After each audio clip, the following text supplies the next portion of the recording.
Hey, good morning, everybody. Thank you so much for joining us here at The Forge this morning. We're backstage at the minute. We are getting so close to our big Christmas services here, and we really hope you've got a ticket to join us next week at either 10:30, 4:30 or 7 o'clock as we celebrate Christmas in style here at The Forge next week. But as for today, we've got the wonderful Becky Warnock coming to finish off our Investigating Jesus series right here this morning.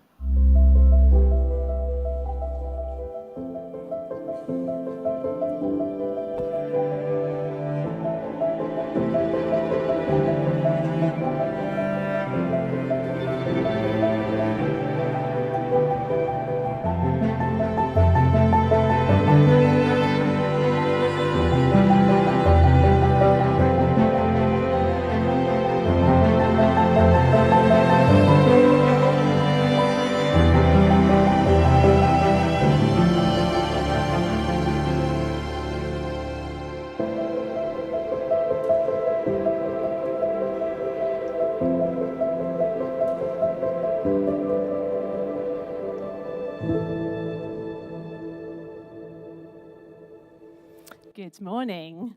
Do you know what? Over the last few weeks, we've been doing this series. I've loved that opener, haven't you? I always quite like real crime dramas and stuff on TV. And it feels like in this, we actually get to be the investigator.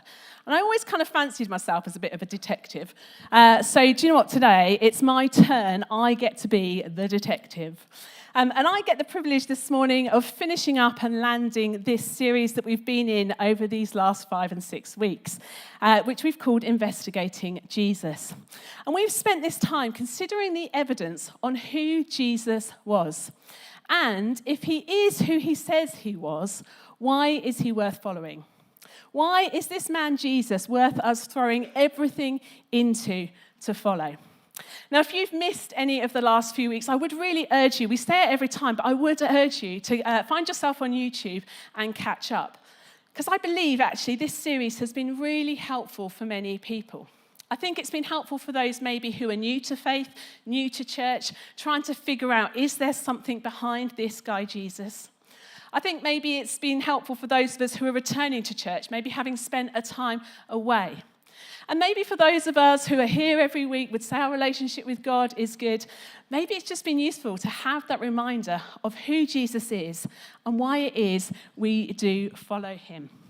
But that's my sincere hope, that this series has been life-changing for some people, as we've taken these ideas of who Jesus is and hopefully turned that into something we can actually apply to our life. Because we've been looking at why this guy, a guy called Luke, who wrote the narrative of Jesus down for us, we've looked at why can we trust that. We've considered what others who were around Jesus at the time, what they saw and what they did. We've looked at the miracles of Jesus, the kind of these supernatural events that Jesus did. What is the significance of that in who Jesus was? And we're looking at how Jesus calls us to be and do something different. How he calls us to love others as he exampled for us. Now, at the age of 7, I lived in Bournemouth with my family, and I attended a Baptist church there that my dad was the pastor of. And at the age of 7, I gave my heart to Jesus. Now, if you've not been in church long and you think that's a really weird term, I agree, it is a really weird term. But I gave my heart to Jesus. I'll explain a bit later what that really means. But prior to that, from the ages of 0, so when I was born, to the ages of 7, I'd always been in church. And up until the age of 7, I would say I was an observer of faith. I was an observer of Jesus. See, I went to church, I went to Sunday school, I heard the stories, I saw faith lived out in other people. But it was at the age of 7 that I went from being an observer to a believer, believing it for myself. But it wasn't for another 9 years until I became a follower. At the age of 16, there was significant change going on in my life, and I met a few people who wholeheartedly followed Jesus, and it was inspirational. They lived their life in a different way. And the experience I had at the age of 16 was way more significant than my experience at the age of 7. See, there's this big difference from observing something to then believing something to then following something. And I think at some point we will all have that decision to make. Where are we on that spectrum? Are you an observer? Are you a believer? Or are you a follower? See, I can believe that McDonald's isn't good for you. But at 5:30 on a Friday night, you might find me bundling my kids in the car because I can't be bothered to cook. See, there's a difference between believing something and actually following what you believe. And that's what really we've been considering with this life of Jesus. Why on earth would we want to follow this guy who lived 2,000 years ago, was a carpenter of all things, and a rabbi? Why in this day and age, with all the technology at our fingertips, all the knowledge that we have, would we choose to try and be like a first century man from a small village called Nazareth? This man, Jesus.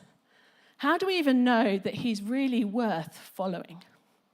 See, the thing is, the whole credibility of the Christian faith, the reason why many thousands upon thousands of people around the world still choose to follow Jesus, rests on him, rests on this individual. And that's what ultimately we've been wrestling with over these last few weeks. We've not been asking, is God real? We've not been asking, is the Bible true? All good questions. But we've been asking, are the accounts of Jesus' life, specifically the writings of this guy, Luke, are they accurate and can they be trusted? Now, I've got an almost 4-year-old daughter called Paisley and who loves at night a good story. So when we put her to bed, we have this routine. I say to her, go choose a book off your shelf so we can read it. Her reply is, 2 books? And so I'm like, okay, we can have 2 books. Sometimes she then says, how about 3? I normally draw the line at 2 because this is getting dragged out by this point. But often she'll choose a book or 2. And then for the last story, she wants me to make one up. And normally it involves dinosaurs. It normally involves volcanoes, a bit of roaring and some stomping around. And I'll be honest, I've got pretty creative at making up stories about dinosaurs and also songs when asked to. But I'm not going to share one, so you're okay. You're saved. Now, the writing we're looking at, this story of Jesus, this story that Luke wrote down for us, it wasn't just a made-up story. Luke didn't just decide one day, I'm going to write a good story down for my kids and my grandchildren to read one day. I might add in some poetic license and some creativity to make it exciting. That wasn't the case. He also wasn't writing religious literature that he thought would be studied thousands of years later. Luke starts off in the very beginning of his book by saying he wasn't the only one writing this stuff down. There were many other scholars who were writing these things down about this unique guy, Jesus. Now, Luke was also writing it, he told us, as an eyewitness, someone who was around at the time. Now, my bedtime stories would take on a whole nother level if I was telling them as if I'd seen dinosaurs myself up close and personal. See, Luke was writing down something that was going on in his life about a life, and something that eventually made its way into what we now have as the Bible. But when he wrote it, he wasn't writing the Bible. He was just writing the account of someone's life. But this story of Jesus, this story that Luke wrote down, was compelling, and it was important. Why? Well, like all good stories, books, films, they all lead to the climax of an ending. The ending really is why any story is told in the first place. See, if the story hadn't ended the way it started, there would have been no story to tell. See, what happens at the end of the story is what helped make sense of all the context and the journey to that end. And here's the beginning of the end of the story. When they came to the place called the Skull, they crucified him. Now, it's interesting here in Luke that we don't get any more details about that word crucified or crucifixion, and none of the records in the Bible go into the gory details of what that entails. Now, this was because we were in the 1st century, and the readers and listeners in the 1st century, they didn't need those details. They knew very well what crucifixion was and what it meant. I like to think when I was younger and we'd be driving in the car and there was maybe a car crash, my mum would be the one that would panic and be like, close your eyes, children, cover your eyes, look the other way. And we'd be like, okay. I like to think maybe that's what first century parents did. When they saw a crucifixion at the side of the road, they'd be, cover your eyes, children, put my hand over your eyes. I don't want you seeing this awful, torturous thing that's going on. So that's why we don't get the detail in this story. All we need to know, all they needed to know was Jesus was facing a brutal death by crucifixion. He was crucified. But here on the cross, in the midst of his crucifixion, this is where the suspense of the story starts. When they came to the place called the skull. And then, after this, Jesus said something. The fact he said anything, I think, is actually quite incredible. Because if you imagine that for a moment, Jesus is dying on the cross, his arms stretched wide, torn open, pain searing through his body. The fact he could even get a breath and speak is remarkable. And in that moment, Jesus says perhaps the most surprising, amazing thing. In the middle of such torture and angst. And the thing he actually says is something he says then, but he says now. It's something he calls us to follow him in. Now, the thing he says, if you weren't there hearing it at the time and you'd heard it afterwards, you would have maybe questioned that. Are you sure that's what Jesus said? Did you not mishear that? Are you sure you've got that right? That doesn't sound right. What you've just said, Jesus said, that's not usual for a criminal on a cross to say. Not that Jesus was a criminal, of course, but he was there being treated as one. But when you hear it, when you hear what Jesus had to say, and the more you think about it, the more it makes sense. Because all the way along, all of the story of Jesus throughout his whole life, what he's about to say is the way that he lived his life. See, Jesus lived the way that he died, and he invites us to do the same. And what it is, it's so countercultural and it's so liberating. What Jesus does, he invites us to refuse to be like people who don't like us. He refuses to be threatened by the people who threaten him. He refuses to be a bully to those who are bullying him. It's what Jesus said, and it's what he lived right to the very end. When people are pressing against him from all sides, when they're beating him, when he's being tortured. So what is it he said? What did he say that was so remarkable?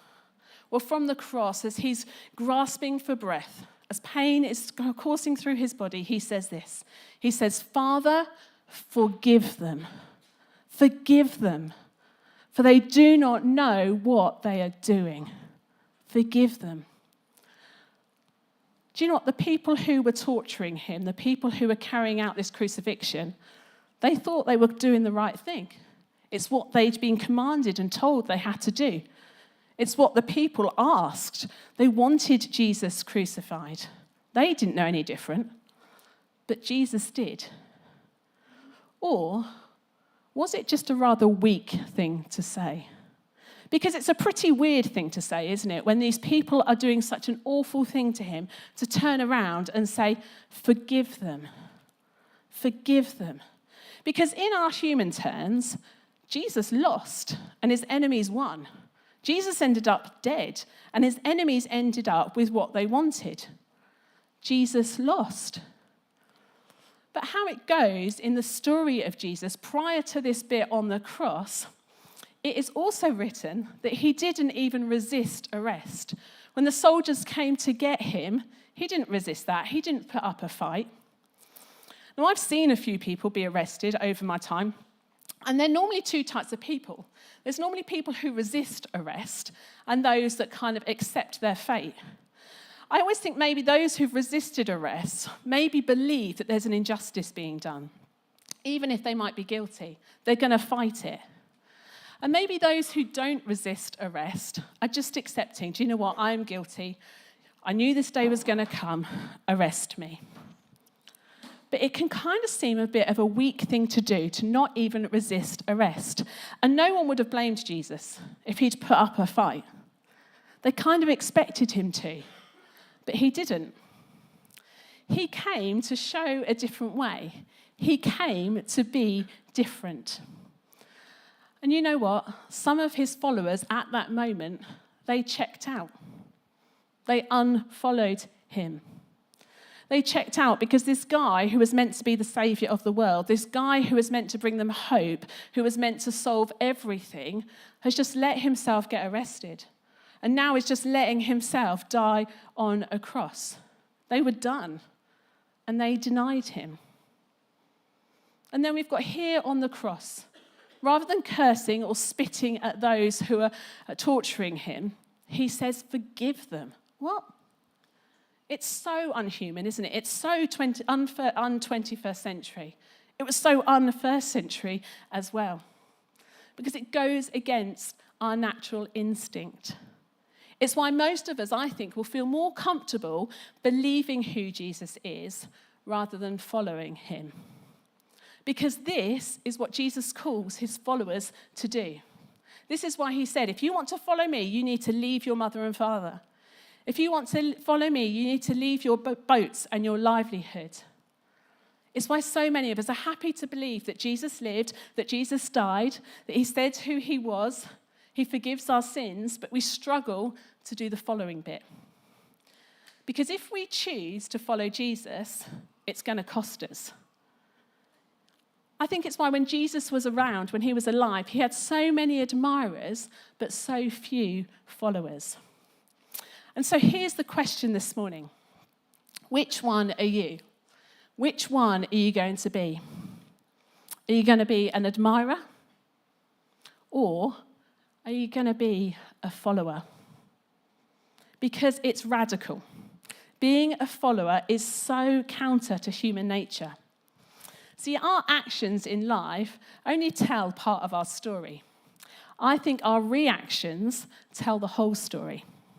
Because when you see this played out in real life, when you see someone who is a true follower, when someone who is sacrificial, when someone who is forgiving and gracious, when you see that played out, it's jaw-dropping. It stops us in our tracks when we see someone maybe who's up against a wall, when everything's going bad for them, and when they respond in a Jesus way, in a right way, it makes us stop.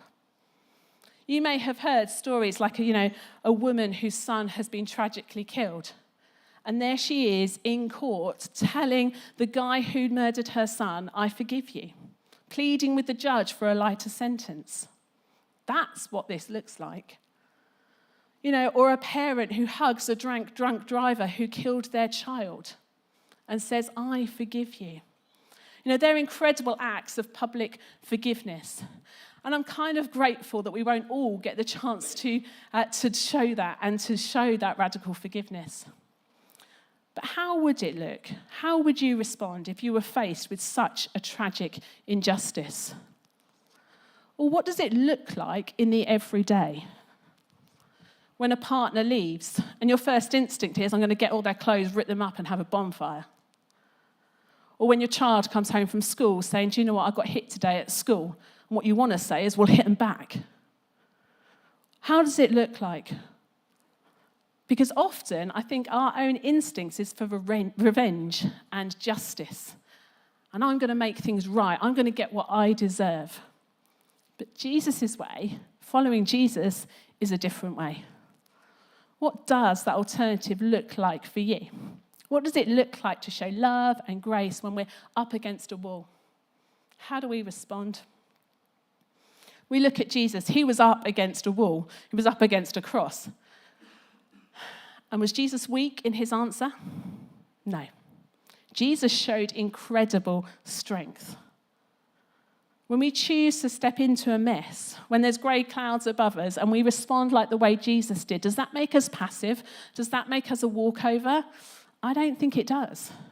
I think actually responding like the way Jesus responds takes huge courage. It takes huge strength. And that is what Jesus is inviting us into, a life of courage and strength. His accusers even shouted at him, "If you are the Son of God, come down and save yourself." And if we know anything about Jesus from the miracles he's done, we know he could have done that. But if he'd saved himself, he would have forfeited his ability to save you, to save me. See, Jesus was others first, right to the very bloody, bitter end. His arms were wide open for everyone, right to the very end. So who are you going to follow? What are you going to follow? Who's going to rule you? Who's going to be the boss of you? Who's going to help you make your decisions around your goals, your appetites, your relationships, your family? Who has the final say in your and my life? We all have this decision to make. Are we going to be an admirer? Or are we going to be a follower and let Jesus be the king of our life, helping us lead our life well? See, I think pretty much everyone on earth is an admirer of Jesus. See, even those of other faiths or religions admire who Jesus was. They can take some of the things he said, they might take a story from here and a parable from there, and they like it. It kind of makes sense. They like who Jesus was. But I think Luke is pointing us to a different way. Luke's like saying, hold on a minute. You can't just take the bits you like. This isn't a pick and mix faith where you like that bit, but you don't want to do the hard stuff. This is, if you've read this account, you can't just admire him. Luke is saying to us, it requires us to follow too. You know, this is the very reason why, thousands of years after Jesus lived, we're all sat in the countryside in Suffolk talking about this man who lived, because of Jesus' followers. It's the reason why the story of Jesus even survived the Roman Empire, because his followers were difference makers. They said, no more, this is a different way, and we're going to live this way, we're going to show this way, we're going to point the world this way. And it caught on like wildfire. It was exciting and it was attractive, because Jesus offers an alternative way to life. But it wasn't an easy choice, and it isn't an easy choice. This is a daily decision. See, those who do this, those who follow Jesus well, don't just do it once. They have to do it daily. Now, what I'm about to say may cause a bit of pushback from you, but I want to suggest that maybe there's something a little bit off about accepting the forgiveness of Jesus on the cross, but resisting that invitation to follow. Luke's saying to us, you can't do that. You can't just take the forgiveness part, which makes us right with Jesus, right with God, but then say no thanks to the following part. Because Jesus doesn't just invite us in to be forgiven. He's invited us to follow. And it's a good invitation. It's not something that makes our life hard. It's something that makes our life better. It makes our life be in the way it always was intended to be. It's a better way for us to live our life. Jesus knew it. His close followers knew it. Luke knew it. Now, what that looks like for each of us may be different. And I can't do that work for you this morning. But what does it look like for you to deny yourself and follow Jesus? To me, it may look like giving generously. How I spend my money reflects who I follow. You know, it could be giving generously with the money you've got towards the hampers to feed families at Christmas. That's following Jesus. It could be serving others, you know, giving up your time when maybe you'd rather be doing sport, watching sport, pursuing your own hobbies, but saying, do you know what, I'm going to be about God's kingdom. I'm going to be about spreading the love of Jesus instead. It might be for you letting go of something you've held on to for a long time. Maybe some resentment that's festered inside of you. Maybe there's someone who you know you should have forgiven, or maybe in your mind they've done the most unforgivable thing.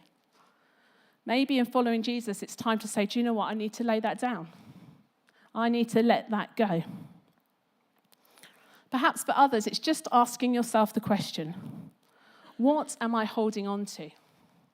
What is it that I'm holding back from God completely? Is it my relationships? Is it my family? Is it my job? Is it my money? What am I holding back from God? Now, to those of us who already say that we believe in Jesus, let me say this. Why should anyone outside of our faith take us seriously if we don't? See, the key moment in a Christian's experience isn't saying a prayer announcing you believe in Jesus. Like the prayer I said when I was 7 years old, and I said, I'm going to give my heart to Jesus. That isn't the key moment in a Christian's faith.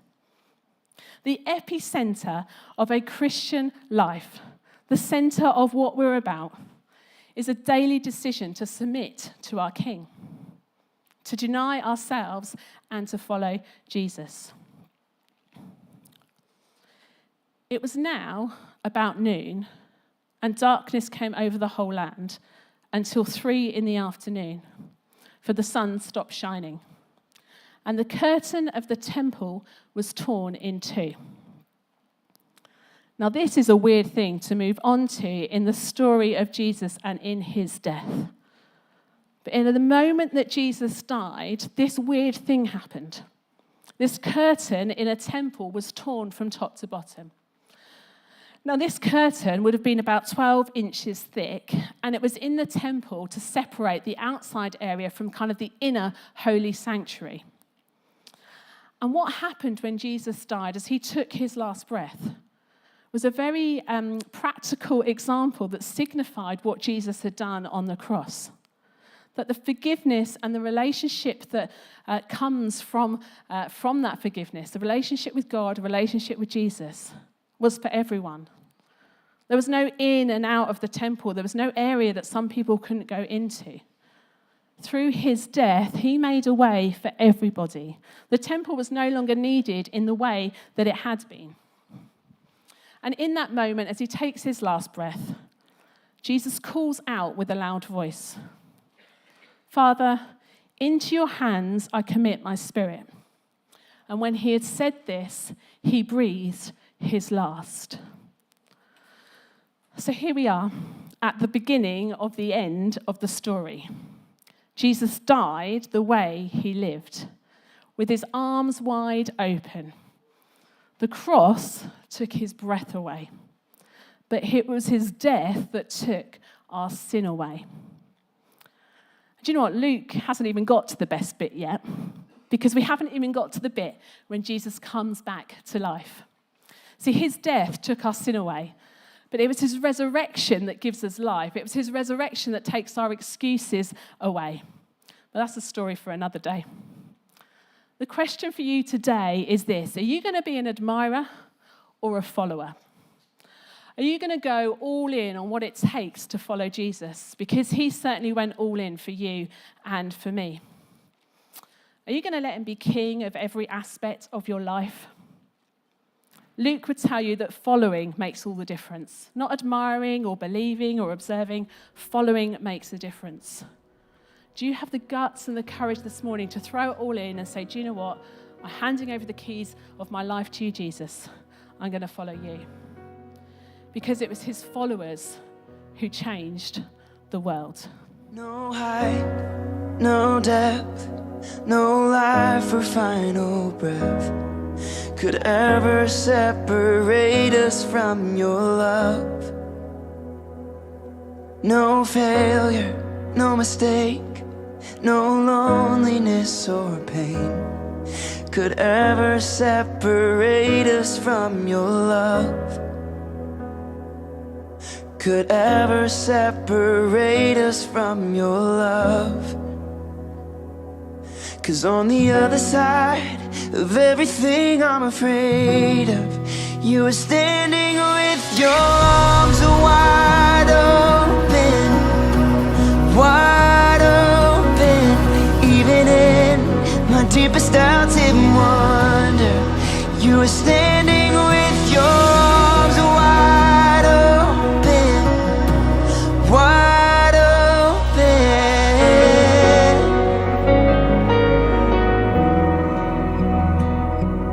I'm healed, made strong, Oh, I found where I belong.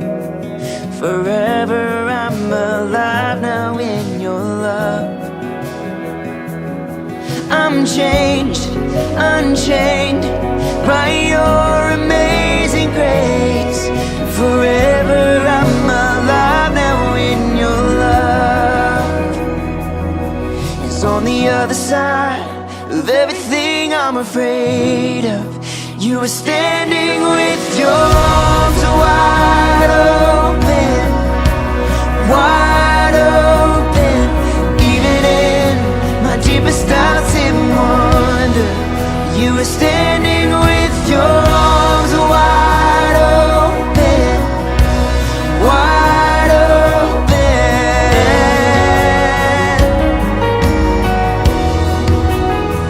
Yes, wide open.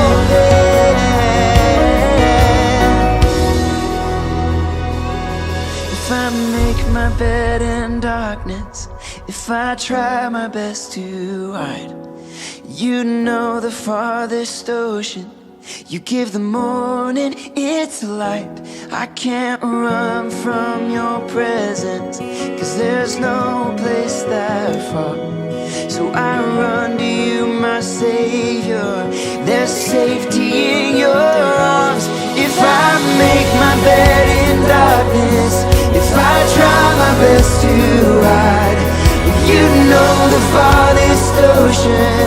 You give the morning its light. I can't run from your presence, 'cause there's no place that far. So I run to you, my Savior. There's safety in your arms, yeah. There's safety in your arms, oh. 'Cause on the other side of everything I'm afraid of, you are standing with your arms wide open, wide open.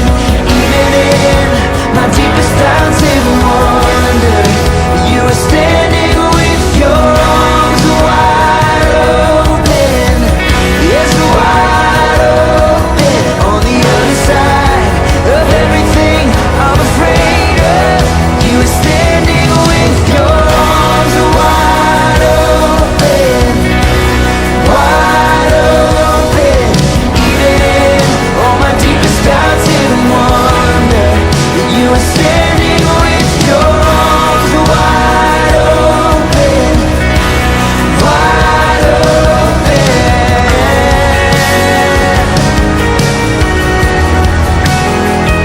Yes, wide open.